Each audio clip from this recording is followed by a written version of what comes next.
በዚህ በጀት ዓመት ሀገሪቱ ወደ ዲጂታላይዝ እየገባችም ስለሆነ እንደኛ ዞን 3 ወረዳ በፓይለት በኢቮቸር አዲስ ሲስተም ተዘርግቷል።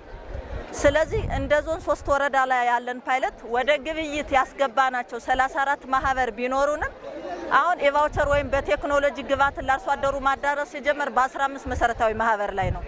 ስለዚህ እስካሁን ካሰራጨነው ለአርሶ አደሩ ተደራሽ ካደረግነው ከ34 ማህበር ውስጥ በ15ቱ ለአርሶ አደር አሁን ወቅቱን ገና ስለሆነ ስርጭቱ ወደ መሰረታዊ ማህበር ቢሄድም ወደ አርሶ አደር ተደራሽ ማድረግ ላይ ከ34,000 በላይ ማዳበሪያ ወደ አርሶ አደሩ ተደራሽ ማድረግ ይችላል። ከዚህ ውስጥ ከ15,000 በላይ የሆነው በኢቮቸር ሲስተም ወይም በ15ቱ መሰረታዊ ማህበራት ላይ የተሰራጨ ነው። እዚህ ላይ እኛ ኢቮቸር አዲስ አስተሳሰብ ስለሆነና የተማርንበት አንደኛ ግብዓት ሳይንሳዊ በሆነ መንገድ ጥቅም ላይ መዋል አለበት። አንድ መሬት በሰብሉ አይነት ምን ያክል መጠቀም እንዳለበት ሳይንሳዊ በሆነ መንገድ ከዚህ በፊት በዘልማድ ሰዎች በፈለጉትና ሰዎች በጠየቁት መንገድ ይተላለፍ የነበረውን የመሬት ቆጠራ ተተያዘ በኋላ 1 ሄክታር መሬት የሚፈልገው የግብዓት መጠን ተለክቶ ሳይንሳዊ በሆነ መንገድ እንዲጠቀም ነው የሚያግዘው ኢቮቸር።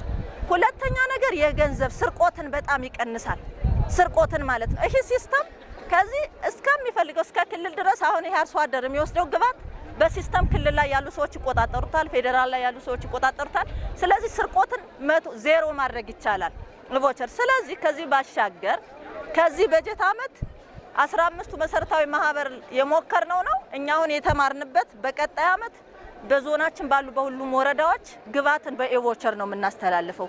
ለዚህ ደግሞ የኛ የህብረት ስራ ቅጥር ሰራተኞች፣ ንብረት ክፍሎች፣ የማህበር አመራሮችን በሙሉ መጀመሪያ አጀማምር ላይ ችግር ነበረብን።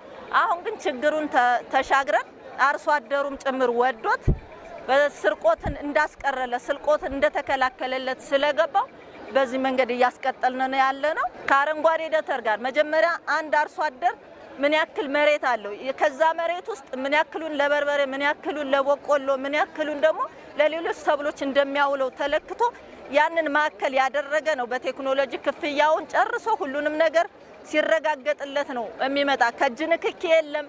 የሌለውን ወይም የፈለገውን ማውጣት አይችልም። በአጠቃላይ ስርቆትን 0% ማድረግ የተቻለበት በጀት ዓመት እንደሆነ እንደ ህብረት ስራ መገምገም ችለናል።